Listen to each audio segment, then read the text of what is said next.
सर्वप्रथम विद्या की देवी माँ सरस्वती के चरणों में मैं वंदन करना चाहूंगी। सम्मानित मंच, मुख्य अतिथिगण, शिक्षकगण, प्रधानाध्यापक जी, गांव से पधारे समस्त ग्रामवासी एवं मेरे प्यारे भाइयों और बहनों, आप सभी को 15 अगस्त की हार्दिक शुभकामनाएं और बधाइयां। मैं सुनीता जाखड़ आज आप सभी के सामने खड़ी होकर राष्ट्र निर्माण और देशभक्ति के बारे में कुछ बातें बताना चाहूंगी। कृपया मेरी बातों को ध्यान से सुनिएगा। आज़ादी आज़ादी का असली मतलब वही समझ सकता है कि जिन्होंने गुलामी सही हो।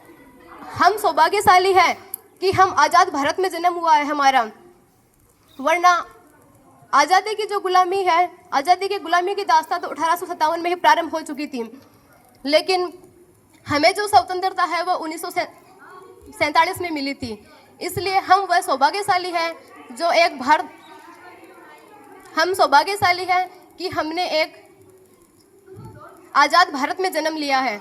जब 1962, 1965 और 1971 के युद्धों में बहुत से वीर सैनिकों ने अपनी जान हमारे लिए वारी थी, उस समय काफ़ी औरतें हैं वह अपने सुहाग को जिन्होंने उजाड़ा था। मैं उन औरतों के बारे में कुछ पंक्तियां बताना चाहूँगी कि प्यार भी भरपूर गया मांग का सिंदूर गया, कि प्यार भी भरपूर गया मांग का सिंदूर गया, नन्हे ननिहालों की लंगोटियाँ चली गई, कि नन्हे ननिहालों की लंगोटियाँ चली गई, छोटी छोटी बेटियों की चोटियाँ चली गई, बाप की कमाई गई भाई की पढ़ाई गई, कि बाप की कमाई गई भाई की पढ़ाई गई। एक ऐसा विस्फोट हुआ पता ही नहीं चला पूरे जिस्म की कई बोटियाँ चली गई, पता ही नहीं चला कि पूरे जिस्म की कई बोटियाँ चली गई। अरे आपके लिए तो एक आदमी मरा है साहब, अरे आपके लिए तो एक आदमी मरा है साहब, मेरे घर की तो रोटियां ही चली गई, मेरे घर की तो रोटियां ही चली गई। मेरे विचारों में अगर कोई व्यक्ति अपनी पूरी लगन, अपनी मेहनत और अपनी पूरी ईमानदारी से कार्य करे तो वही सच्चा देशभक्त है। मैं उसी को सच्चा देशभक्त मानना चाहूँगी।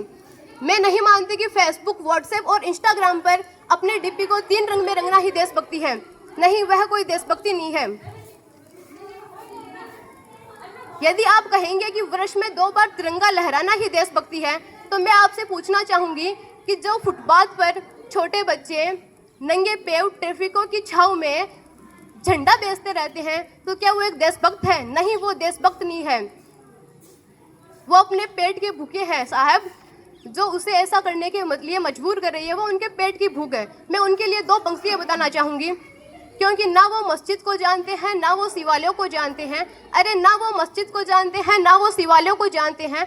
वो पेट के भूखे हैं साहब, वो पेट के भूखे हैं साहब। वो भोजन के 2 निवालों को जानते हैं। वो पेट के भूखे हैं साहब, वो भोजन के 2 निवालों को जानते हैं। अगर अपने परिवार, अपने समाज और अपने राष्ट्र के प्रति समर्पण का भाव है, वही असली देशभक्ति है। हर देशद्रोही के जीवन में आने वाला तूफान हमारी देशभक्ति है, ताकि हर देशद्रोही यह समझ सके अगर तू परिंदा है आसमान तेरा है, कि अगर तू परिंदा है तो आसमान तेरा है, अगर तू दरिंद्रा है तो शमशान तेरा है, अगर तू दरिंदा है तो शमशान तेरा है। भाईचारे से रहना है, भाईचारे से रहना है तो रह ले इस जमी पर, कि भाईचारे से रहना है तो रह ले इस जमी पर, वरना ये कब्र भी तेरा है और ये कब्रिस्तान भी तेरा है, वरना ये कब्र भी तेरा है और ये कब्रिस्तान भी तेरा है। इसी के साथ मैं अपने विचारों को वाणी देती हूँ। Thank you. जय हिंद, जय भारत।